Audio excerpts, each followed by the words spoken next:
Catalina Combs with Taji Magazine. I am beyond excited to be here with both of you. I'm fans of both.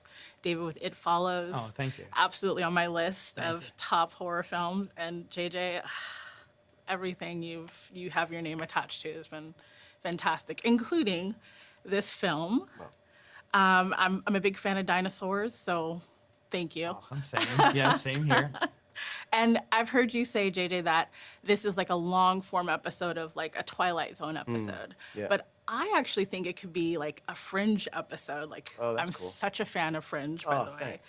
And like the science with like the loopholes and wormholes Yeah, and yeah. things like that. I'm just wondering, where did this script come from for you?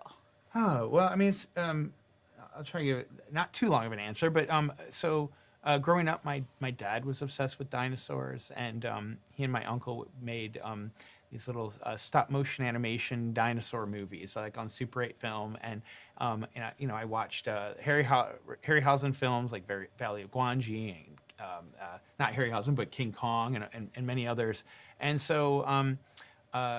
I'd always thought it'd be cool to make a dinosaur movie, just at the core. And then a few years ago, I was just like taking a walk through my neighborhood, and I was passing by this garage and little alleyway, and I just kind of imagined a dinosaur being there. I don't know why, I just did. And I was like, oh, I love how that looks. The idea of something so fantastical in such a sort of average, mundane environment. I love this sort of suburban environment. I'm very comfortable. I think there's something really beautiful and mysterious about it. So those two things together were interesting to me, and I was like, oh, I want to write a movie that feels like the way this looks to me right now. Absolutely. And that's really where it came from. Awesome. And the time period, was that always like your set goal, like for that time period? Yeah, I mean, early 80s, I was a kid at that time, and so some of it was personal to me, inspired by just sort of, memories of family and that time. And then it was also about, some of the sort of key inspiration points of films of that time that were very much, family-based, but sort of families, endangered and colliding with spectacle. So big spectacle movies that were grounded in character. Got it. And JJ, you said you're a fan of David, and what do you look for in projects that you're looking to produce, and what did you see in David's project that made you want to be a part of it? I mean, I think like anyone doing anything, if you have an opportunity to choose to work on something that you feel inspired by, that you want to see, that's I think the only litmus test you can really use. So when I read the script, and by the way, obviously, we all read a lot of scripts, and it's rare to read something where you're just like, ooh, oh my God. And every time you're turning the page, you're like, ooh, you want more of that. It's like potato chips. It's like, I just loved reading this script. And because I was such a fan already of your work, it was like, it was so obvious, like, I was going to go buy a ticket. And I had that feeling of, I knew that, I wanted to do everything I could to help make this possible, for you to make the movie that you wanted to make. Got it. And just diving a little deeper, David, there's this underlying idea that trauma can kind of enforce or get you to think about things differently, like without spoiling anything, just the way Anne Hathaway's character from the beginning and then where her journey takes her at the end. Yeah. And I'm just wondering, do you think that's true for real life, like in terms of trauma kind of having that effect? And Yeah, I think it can be, and really for me writing this and making the film, and on some level, it's because it's a family story about the issues with like individuals within a family have. Again, they're the secrets that they have, the things that they worry about, the things that they're afraid to say. So that's a part of the movie, but then we that family and those family issues collide with dinosaurs, but really the dinosaurs, on some level, it's a little bit of a externalization of those family issues and a way of expressing that. So a way for them to just to see what's actually important in life and within their relationships. yeah.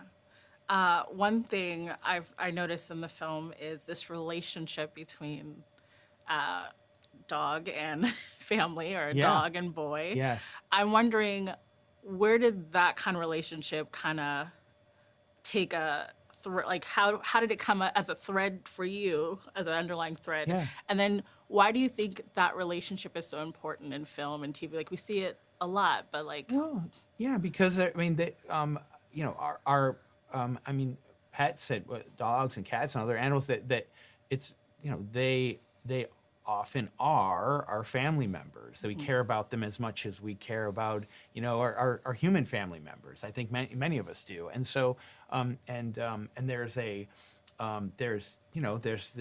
there's a different kind of bond that you can have with your dog, in the way that you connect to them, the way you're living your daily life, and they're there with you. And so that kind of connection is important. So we see this, the family dog is a part of the family. So it's another way of expressing the and being able to show the ways in which they're in danger, the ways in which they care about each other, and it also just draws us into caring about the family. We see, we'll see our own pets, we'll see our own family members in there, and that's the biggest reason. Nice.